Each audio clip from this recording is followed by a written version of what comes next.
کیا ایک عورت کے لیے جائز ہے اپنے نکاح کو 1-2 سال تاخیر کرنا اس وجہ سے کہ وہ اپنے ابو کے قرض کو چکا سکے، کیونکہ وہ سب سے بڑی ہیں ان کے بچوں میں سے، اور ان کے ابو بوڑھے ہیں اور بہت کم کماتے ہیں کہ ان کے قرض کو چکانے کے لیے کافی نہیں، اور کیا اس کے لیے میں یا کیا ہے سافٹ ویئر انجینئرنگ یا ٹیچر کی نوکری کرنا جائز ہے؟ بہرحال اگر کسی بھی عورت کا اصل کام یہ ہے کہ وہ وقت پر شادی ہو لے، مرد کی بھی شادی ہو لے، مرد کمائے عورت کھائے، عورتوں کو چاہیے کہ گھر میں رہیں اور پردے کے ساتھ گھر میں حکومت چلائیں، گھر کا انتظام کریں، بچے ہوں بچوں کی تربیت،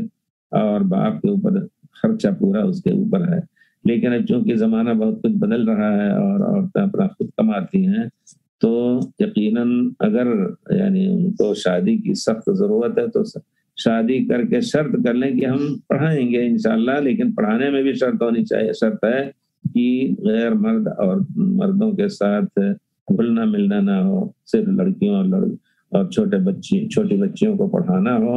یا بڑی بچیوں کو، جس طرح یہاں ملک میں انتظام ہے الحمدللہ کہ عورتوں کو پڑھاتی ہیں یا مرد ٹیلی ویژن کے ذریعے سے پڑھاتے ہیں، اس طرح کوئی انتظام ہو تو آواز کے ذریعے سے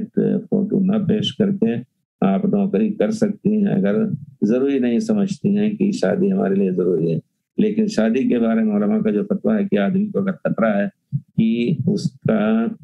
ایمان بہک سکتا ہے کبھی غلط کام کی طرف، تو شادی واجب ہو جاتی ہے اس وقت۔ اب آپ سوچیں، اللہ تعالیٰ والد کے قرض کو الحمدللہ اللہ کرے کہ آپ کے ذریعے یا کسی ذریعے سے وہ چکا سکیں اور آپ کو بھی شادی کا موقع ملے۔